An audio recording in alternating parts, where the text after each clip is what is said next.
Censored.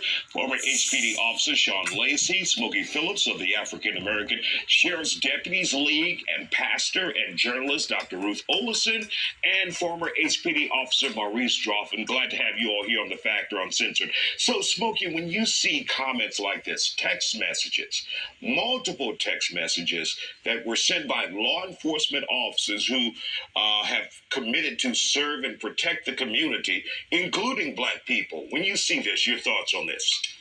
My thoughts were that it reminds me of back in the 80s when I started in law enforcement, that type of behavior. We fought hard to change that mindset of certain officers, certain deputies that were employed in the department. But if you look in the lawsuit, you talk about how they describe blacks as monkeys and how we're going down to chase the gorillas. And even in that, when George Floyd doing the protest, they talked about killing a big gorilla named George Floyd.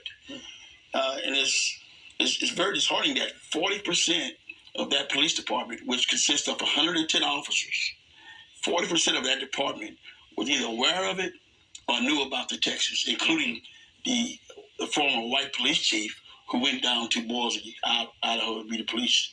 And is that part of the blue wall, protecting each other despite just how bad it is, how ugly it is, how racist it may be? Yes, that is. It is, because someone should have said something. I'm sure the chief knew about it. Someone should have said, hey, this thing is going on and it needs to stop. Sean Lacey, you're a former HPD officer. To see this happening in 2023, are you at all surprised? I'm not surprised, but I expect more. At this point, I expect more. I expect that it's time to make a change. Here in Houston even, we're doing things right now to help make a change to situations like this because we know it occurs. We know it occurs, but we have to make the change. All right, Maurice, let's bring you in as a former HPD officer as well. Your thoughts on these text messages. And this is only one of the cases that we touched on today. There's another one, but let's focus on this one. Yes, sir. Thanks for having me, first of all. I'm not surprised. I think the general public, as well as individuals involved in law enforcement, knows the internal culture needs to be addressed immediately. Unfortunately, what tends to happen with officers, especially officers who come in with no identity, they're trying to fit in. And it's very difficult to go against what you think you're supposed to be a part of. So when you hear things or you see things that should be addressed immediately, unfortunately, some officers tend to pull back because they don't want to feel like they're not a part of something. Mm-hmm. A lot of officers get in fairly young, 21, 22, 23 years old, and they're not coming in with an identity. So now with focusing so much on trying to fit into a culture that you're not even aware of what you're even doing in the first place, you tend to just keep your mouth shut. And the culture itself teaches you to kind of just keep your mouth shut, tuck your tail between your legs and just go. And unfortunately, when you're dealing with the general public, that mindset carries out to the street, which ultimately creates dysfunction.